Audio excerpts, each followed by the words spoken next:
zahvaljujem se komšijama, mjesnoj zajednici Prokusovići, opštini Lukavac i svim ostalim. Poštovana porodica Sultanić, cijenjeni uposlenici vaše firme, draga omladino, vidim da je ovaj impozantni objekat vaša perspektiva da ćete vi ovdje raditi. Poštovani načelniče, zadovoljstvo mi je što u mandat ulazite sa jednom ovako značajnom investicijom i sa novim radnim mjestima. Ja se nadam da će, ako Bog da, toga biti mnogo, da ćete vi učiniti ono u što svi vjerujemo, a to je i ono što je trenutno za nas najvažnije, to su nova radna mjesta. Imaćete u tom pomoć, svakako. Zaslužili ste, s obzirom na jednu impozantnu pobjedu, na jedan izuzetno velik broj glasova koji sam građani ove općine dali. Ja vam iskreno čestitam i želim vam sve najbolje i u životu, a naravno i u radu. Ja ću istaći jednu stvar, nadam se da se neće niko naljuti, ja sam prilično direktan čovjek, znate. Mi uspješnost politike uvijek mjerimo naspram toga koliko smo privukli investicija sa strane.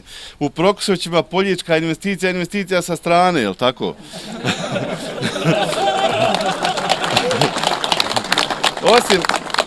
Osim toga, posebno želim čestitati njih da su Prokusovići prvu benzinsku pumpu dobili zahvaljujući investiciji sa strane iz Poljica.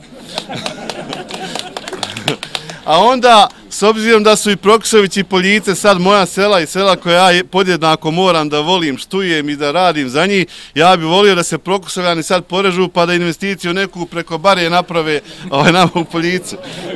Ovo je važna stvar, svaki objekat je novo radno mjesto, važna stvar je da mi kreiramo ambijent u kome će ljudi sa poslovnim idejama, sa investicijama i sa šansom da nekog uposle kvalitetno kročiti naprijed. Ja ću ovom prilikom kazati da je meni cilj da sve ono što je dobro moj predsjednik napravio, da zadržim, popravim i šta god mogu da, koliko god je moguće, dignem i da unaprijedim. Dakle, svi oni koji ste imali dobre odnose i dobru saradnju sa mojim predsjednikom, moj zadatak i cilj je da to i dalje bude tako, a oni koji eventualno su imali nešto što je bilo problem, ja naravno stojim otvorena su vrata i ne bi ni valjalo da novi načelnik neku stvar ne pomjeri, ne unaprijedi i tako dalje, ja sam uvjeren. Dakle, moje čestitke svima vama, nadam se da će ovaj objekat služiti dobro i građanima u Prokusovića i svima nama koji smo ovdje okolo, nadam se da će biti dalje korak u neke nove investicije i naravno nadam se da će Prokusovljani ovu moju poruku sa očekivanjem investicije u Poljici shvatiti jako ozbiljno. Hvala puno.